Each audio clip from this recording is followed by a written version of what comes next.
nada, seu maior exemplo, a ponta de uma enxada. Adubo e conhecimento, espalhe as quatro ventos, faça da sua voz.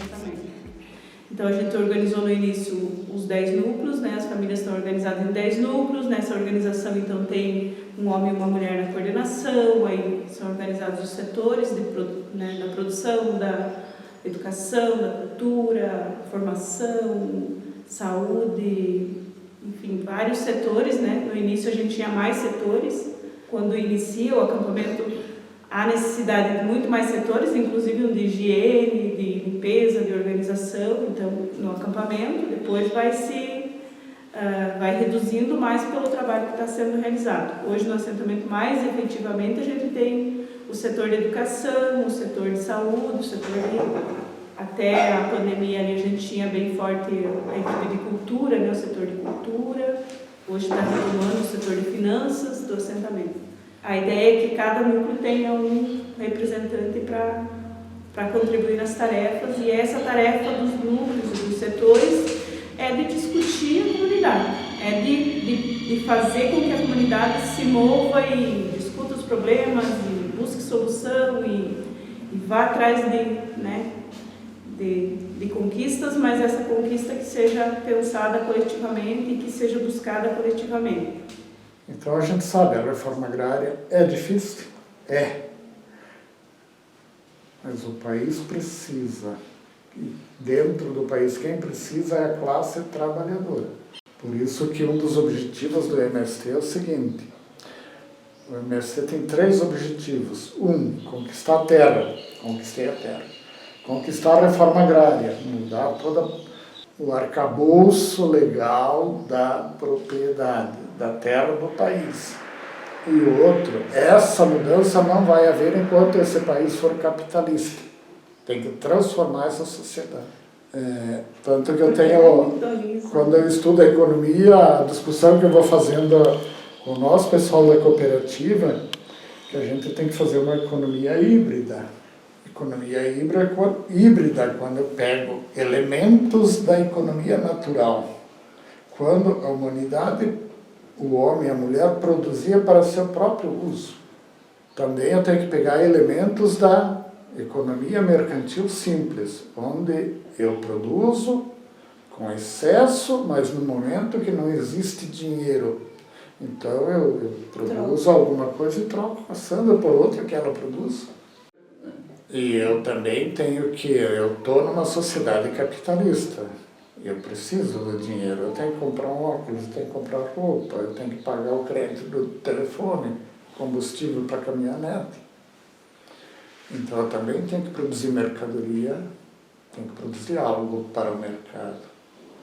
Então por isso que é uma economia bem mais difícil de a gente entender. O agronegócio é fácil, vai lá, pega tudo pronto, põe lá, envenena tudo e... Compra e vende, né? É só compra e venda, né? No final, vê lá, sobram algumas coisinhas. Então, é um debate que a gente tem feito, como é que se caracteriza a nossa economia. Mas, e daí, então, aqui a gente construiu uma proposta de cooperativa, de cooperação, onde a terra é da família. E a cooperativa presta serviço para essas famílias. Se a terra fosse da cooperativa, então o produtor, a produtora seria funcionário da cooperativa. E achamos que isso quebraria aquela vontade individual, a iniciativa individual, o sentido do esforço físico para produzir mais. Então, no nosso caso aqui, não tem esse problema. A cooperativa com o produtor dialoga para fazer o planejamento. E a cooperativa presta serviço para esse planejamento ser executado. E o trabalho familiar é quem executa a produção. Então, se eu me esforço mais no meu trabalho, no meu lote, na minha unidade de produção, eu produzo mais. Se eu produzo mais, eu entrego mais produto para a cooperativa. Em consequência, eu recebo um valor maior pelo meu trabalho. Então, se fosse todos assalariados, não haveria esse interesse de produzir mais. Então, assim, a Marmitas da Terra foi uma decisão do movimento Sem Terra, né, de pensar nessas pessoas que ficaram desempregadas e que estavam sem comida nesse período da pandemia, principalmente. Então, assim, foi um jeito também do movimento se reinventar no trabalho.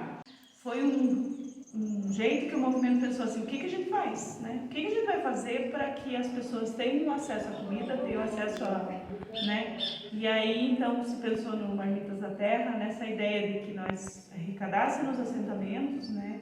Os alimentos que as pessoas tinham, e nós falamos desde o início que não eram os alimentos que estavam sobrando, mas sim os alimentos que estavam sendo produzidos e sendo comercializados, inclusive, porque a gente não estava buscando a sobra, nós estávamos buscando o alimento, que era a ideia de que tinha que alimentar mais pessoas, então a gente pegar esse alimento e compartilhar com mais pessoas.